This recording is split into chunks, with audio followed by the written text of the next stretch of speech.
In Ukraine and Russia, where Vladimir Putin's illegal, murderous, and unprovoked war is now in its 500th day.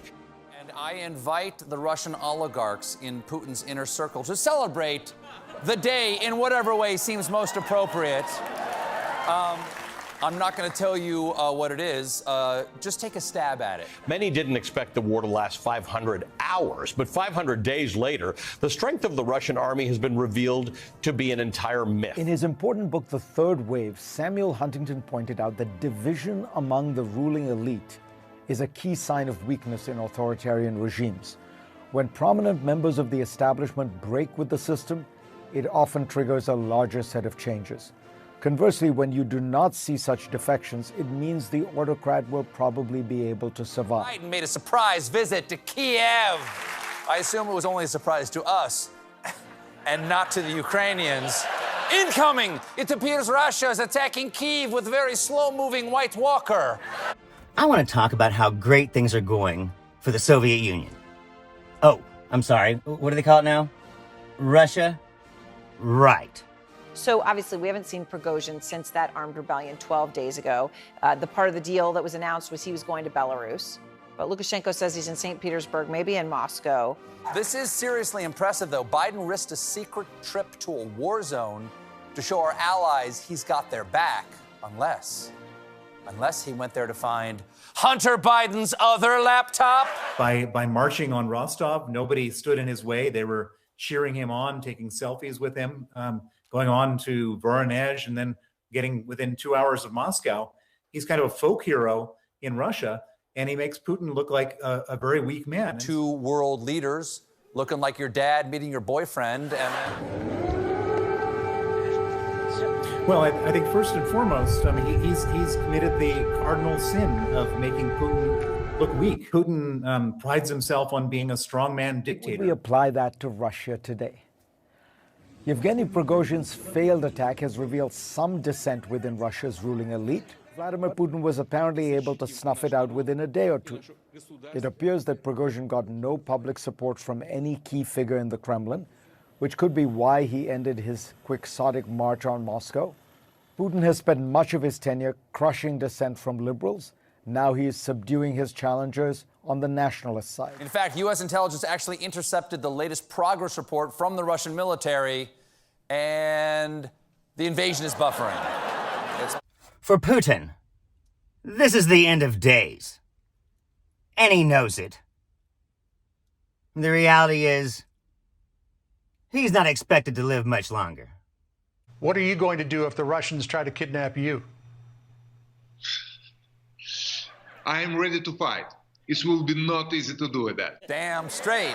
The mercenary leader, Yevgeny V. Prigozhin, is in Russia and is a free man despite staging a rebellion against Moscow's military leadership. New not really mayor there told residents that Russian state television channels would now be broadcast in Melitopol so people could get accurate information. Power struggles within the Russian state take place in a black box. As the lines often attributed to Winston Churchill go, Kremlin political intrigues are comparable to a bulldog fight under a rug. An outsider only hears the growling, and when he sees the bones fly out from beneath, it's obvious who won. For now, it is Prigozhin's bones that we see figuratively, and perhaps soon we shall see them literally. Treated to accurate Russian stories like, despite how you feel, you are happy. And they can watch the popular Russian state children's program, Peppa Potato. We all know her catchphrase, say it with me. It's potato. Apparently, his hired guns love him too. So Prigozhin surely doesn't want to be found right now. I can imagine that if they're doing all these movies and opening these criminal cases against him, they would love to kill him. Премьер подчеркнул, надо усилить сотрудничество в рамках союзного государства, а на совещании в правительстве обсуждали, как... I haven't seen anyone stand up to a lying autocrat like that since Tucker Carlson was protested by the green M&M. He's not going to just allow himself to be handcuffed and carted away to Lubyanka, the FSB prison. No, that's not going to happen. Ovsyannikova was found guilty of organizing an illegal protest and fined 30,000 rubles, to which she said, oh, thank God, I thought you were going to ask for money. I am grateful to those Russians who do not stop trying to convey the truth. And personally to the woman who entered the studio of Channel 1 with a poster against the war. To those who are not afraid to protest. As long as your country has not completely closed itself off from the whole world, turning into a very large North Korea, you must Vladimir fight. Putin will be Vladimir Putin. If you ask the Kremlin about this, it's much ado about nothing. Quote, the Kremlin spokesman, Dmitry S. Peskov, deflected a question about Mr. Prigozhin's whereabouts, saying that the government had neither the ability nor the desire to track his movements, end quote. While suffering substantial losses in both personnel and equipment, and evidence is mounting that the invasion has not gone to plan. Sure, unless the plan was called Operation Make the World Hate Us, Bye Bye Big Mac. Vladimir Putin's mental state. There are also questions about his physical health. In recent photos, his face has appeared puffy and bloated, prompting some to ask if he might be on steroids or something else. If you go by the numbers, the motherfucker should already be dead. Growing mystery surrounds strongman Putin's physical appearance. Recent photos show the Russian dictator looking puffy and bloated. I'm sure he's got some of the best healthcare in the country. Putin, obsessed with projecting a viral He-Man image, has been long rumored to be addicted to plastic surgery. My thought is that he's had either a full facelift, a mini facelift. I can guarantee you, or pretty much guarantee you, that he's had his lower eyelids done. And I would also suspect that he's had some cheek filler done at this. He certainly has Botox. Looks like a damn Muppet. Holy cry for help, Batman. With. Secondly, the kind of activities that we have seen here over the last several days, including when President Putin wilted, when he was pushed into a corner, he wilted and turned to Lukashenko, and they made this deal with Prigozhin, which obviously is not turning out like everybody thought. They were so confident of victory that, according to one report, instead of extra ammo and rations, Russian soldiers were evidently carrying dress uniforms for their victory parade in Kiev. But that's what he did when he was put in a corner. So it did show weakness, exactly as Bill said. But also, finally, this is not what happens in an army that's confident that it's on the path to victory. Troops are running out of supplies, and they've grown desperate. Many have resorted to breaking into supermarkets and shops and raiding homes in search of food and valuables as their own supply lines have failed. Reminder, they're just 90 miles from their home bases. Finland became NATO's 31st member and increased NATO's border with Russia, that red line that you're looking at, by 830 miles. Onions and turnips, maybe some potatoes. In the back, more onions and turnips, jars of pickles, and shards of delicious broken glass. They're used to this kind of food. In fact, that's actually their most popular ice cream truck, Mr. Onion. What will happen to Prigozhin next? Well, everything happens in life. But if you think that Putin is so malicious and vindictive that he will kill Prigozhin tomorrow, no, this will not happen. Round and round the onion truck, a big bag old of onions, take a bite and never smile. Oops. Is potato. Okay, when you build a mercenary army, there's a small chance they'll, rise up against their government and try to take it over. That could never happen here. That, this guy, Prigozhin, organized an armed rebellion to take out Putin. The normal reaction to that would be for Putin to arrest Prigozhin, bring him to Red Square, set up a guillotine, and chop his head off. The fact that he didn't do that is remarkable. The fact that they let him go somewhere, whether it's Belarus or somewhere else. I mean, just yesterday, when he was doing his raid, his rebellion, they raided his office, and they seized $111 million of cash. And then, as I understand it, yesterday they returned the cash. It makes no sense. Some spy chiefs have been placed under house arrest. That's right.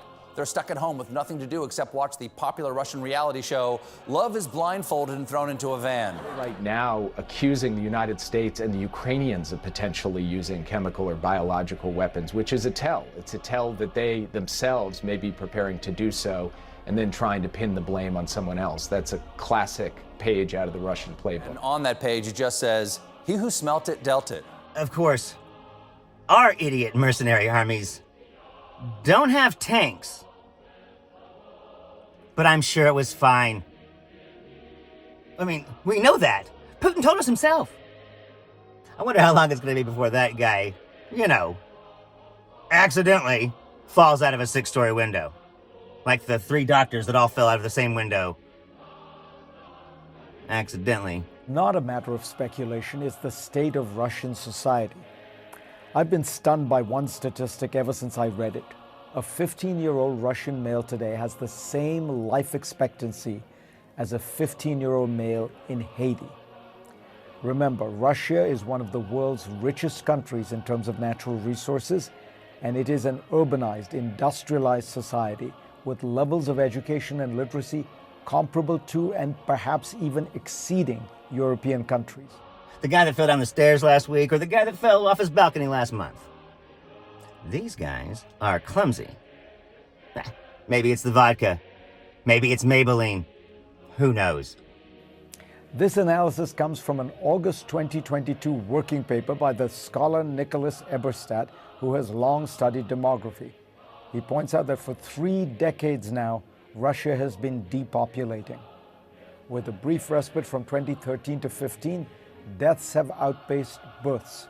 But he notes that this trend is one that we see in many industrialized countries. Now, I've been assured by Russian Twitter, what do they call that? Twitnit? I can't remember.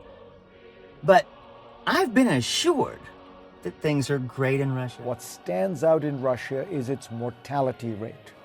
Using the World Health Organization's data in 2019, before any effects from COVID or the war, the World Health Organization estimated a 15-year-old boy in Russia could expect to live another 53.7 years, which is about the same as a Haitian and below the life expectancy for males in Yemen, Mali, South Sudan. They're rocking right along. The economy's doing better than ever before. I tell you what, go to Russia right now, boys. It's the place to be. Pick up a ticket today. European males of around the same age could expect to live about 7 years longer than Russians. Education usually correlates with good health, but not in Russia.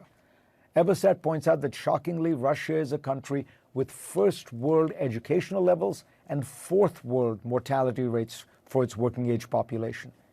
He then digs deeper into the educational attainments and finds that the mystery deepens.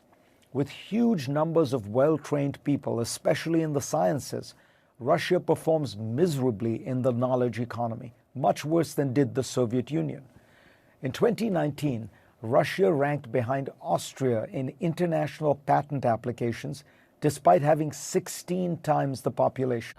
Okay, Austria, that's bad. But Austria's, pretty first class. They have, quite a few scientists and, they're, from the Rhineland. So, they got some game. I could see that. Today, it ranks alongside Alabama in U.S. patents, the gold standard for companies everywhere, despite having almost 30 times the population of Alabama. Okay, that's bad. Okay, that's bad. Alabama? Alabama? Oh my God. These are the dumbest people in America. Well, maybe Arkansas. It's a tight race between Alabama and Arkansas. All these numbers will likely get much worse, given the hundreds of thousands of likely well-trained, urban, educated Russians who fled the country after its aggression against Ukraine. What explains this stunning mismatch in Russia? A new book by the scholar Alexander Etkind, Russia Against Modernity, makes the case that Putin has created a parasitic state that gets revenues by extracting natural resources rather than any creative production, and which fulfills none of the functions of a modern state in terms of providing welfare for its people. Germany agreed to send its Leopard battle tanks to Ukraine, making this the first time anyone in Europe has said, "Good news, the German tanks are rolling in." But things are going great for Putin. He's winning the race. I mean, look how well it's going in Ukraine. And Joe Biden got him exactly what he asked for, 30 M1 Abrams tanks. Yeah, this wasn't exactly a huge surprise. Zelensky kind of figured it out while it was still wrapped.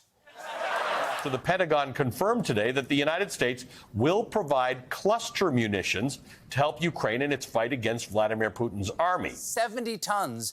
It is capable of speeds up to 42 miles an hour. Plus, it comes with a free month of SiriusXM. So while you're breaching enemy lines, you can listen to Stern. And of course, look how strong he is when the fight gets taken to him. Boy, he stands his ground. Compare that to the top-of-the-line Russian tank, which is potato.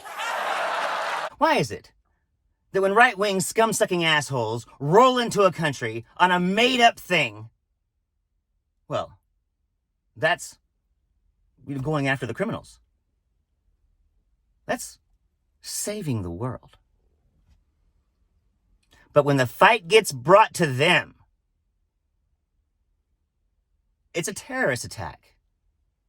Well, when he sends a missile to Kiev, that's a military target. But if Kiev sends a missile to Moscow, that's terrorism. What a fucking pussy. Corruption is intrinsic to this kleptocratic regime, Atkins says, noting that post-Soviet Russia has seen the fastest rise in inequality anywhere in the world. After the protests against him in 2011 and 2012, which an enraged Putin blamed on then Secretary of State Hillary Clinton, the Russian state became even more anti-modern. Well, now's your chance. The Republican Party's done. They'll barely remain after this next election. They will in some form. Some of those, bottom-feeding trolls just can't be scraped off a boot quite as easily as Trump can. And we all know how hard that was.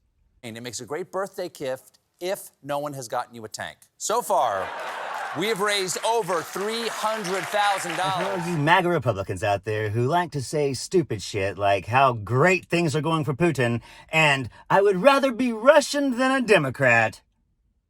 This is for you. You see, for Putin's regime, the West now represents forces of social, economic, and political modernization that could infect Russia. In his speech as he launched the war in Ukraine, Putin accused the United States of seeking to destroy Russia's traditional values and impose new ones on it, which, quote, directly lead to degradation and degeneration because they are contrary to human nature. And now's your chance to move to Russia. It's a beautiful place with beautiful people, and the leadership is fantastic. You're gonna love the service. From everything I hear, things are miraculous in Russia. Feel free to go, because Putin has destroyed that country. Putin modernizing Russia would create a more active civil society with greater demands for better health care, more opportunities for ordinary citizens, and a less kleptocratic state. The former Soviet Union had a chance for democracy. Putin didn't like that. And now it's just a totalitarian regime. And so he advocates a traditional Russia, which celebrates religion, traditional morality, xenophobia, and strict gender conformity, of course. That somehow has patriotic Republicans on their side. How is that possible? What does this all add up to? I am not sure, but it is fair to say that Russia's biggest problem is not that it is losing the Ukraine war, but rather that it is losing the 21st century. Well, it's because of wonderful things that they're told every day that Putin is doing for the people, like kidnappings, mass murder, driving over old ladies with tanks. Or is all that stuff just propaganda? Made up by Hunter Biden. I'm Zachariah, Lone Star Liberal. Alabama? God damn! That's bad. Come on. That's bad.